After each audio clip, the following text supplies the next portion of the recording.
Most players think tactics and formations win games, but pro players know something different. Movement wins matches, and that movement comes from individual instructions. If your striker never makes the right run, or if your defenders leave space behind, it's not your manager's fault. It's your setup. In this video, I'll show you the only individual instructions that actually matter, and how pro players use them to control every part of the game. Let's go. Let's start with Attack 1. This one decides how your main attacking player behaves. Many players leave it off, but the right setting can completely change your attack. Anchoring. Use this on your main striker. It keeps him high and stops him from dropping too deep. Perfect if you want constant pressure or quick counters. Watch here. My midfielder wins the ball, and my striker is already making the run behind the defense. I don't have to wait for him to come back up. That 1 second difference can be the goal. That's for anchoring. It keeps your striker high and ready to attack. Now, let's move to the next one, offensive. Offensive instruction makes your player move higher and join attacks more often. It's great for an AMF or CMF because they'll push up, combine with your forwards, and add more options around the box. But never use it on a DMF. That's dangerous. When a DMF has the offensive instruction, he leaves his position and pushes too high. That creates a big gap in front of your defenders, and it kills your defensive balance.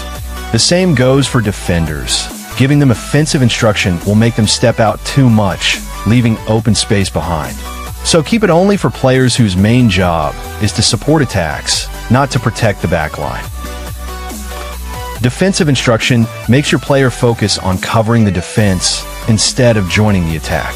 He stays ready to intercept, support the backline, and maintain balance when your team loses the ball. It's ideal for a DMF or a defensive CMF because they'll help protect the space in front of your defenders. This instruction doesn't make the player drop deep. It just limits his forward movement. Now, let's move to defense instructions. Here's where your defensive setup can really make a difference. Let's start with tight marking. When you assign this instruction to the opponent's main attacker, your defender will immediately stay close and pressure him the moment he gets the ball, limiting his space and cutting off his attacking options. But here's the downside. If you face a player who knows how to use quick 1-2, this can completely expose your backline. The defender following his mark will leave gaps that can be easily exploited. So use tight marking wisely. It's strong, but risky if your opponent plays fast combinations. Next, we have man marking. This one works almost like tight marking, but with more control. Instead of letting the game decide who marks the opponent, you personally assign which defender should stay on a specific attacker. It's perfect when you want your best defender to lock down the rival's key player. For example, I assign man marking to my center back on Holland. From the moment the match starts, my defender stays glued to him, following every movement, blocking his runs, and not letting him receive the ball comfortably. Even when Holland tries to drift wide or drop deep, my defender tracks him instantly, cutting off his passing options and forcing him to play backwards. This makes it extremely hard for the opponent to build attacks through their main striker. And honestly, man marking gives you more control than tight marking because you decide exactly who covers who. It's smarter, more direct, and way more reliable if you use it on the right player. Now, let's move to counter target. This instruction is designed for your key attackers, usually your CF or second striker. When it's active, the player with this role will stay higher up the pitch instead of tracking back. The goal is simple, to keep him ready for quick transitions. So when you recover the ball, he's already in position to start the counterattack. It works best when you want someone positioned high to start transitions immediately after winning the ball. Finally, we have deep line. This instruction tells your player to stay closer to the defense instead of pushing high up the pitch. It's available for almost every position except defenders. The goal is to make your midfield more compact and protect the space just in front of your backline. The player with this role focuses on covering the defense, blocking passing lanes, and maintaining balance.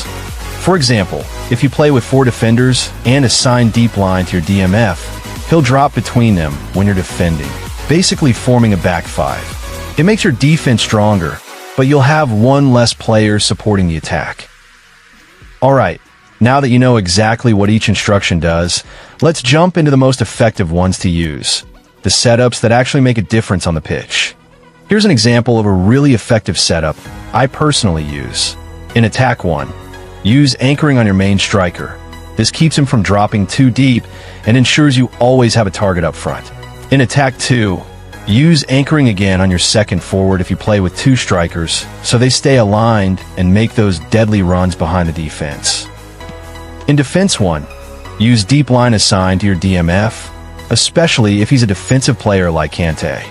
This adds an extra layer of protection and basically gives you a 5-man backline when you lose the ball.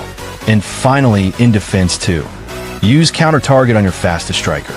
He'll stay high up the pitch during defensive phases, ready to start quick counterattacks as soon as you regain possession.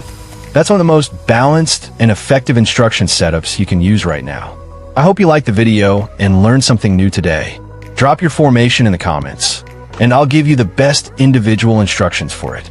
Don't forget to like, subscribe, and stay tuned for more tips.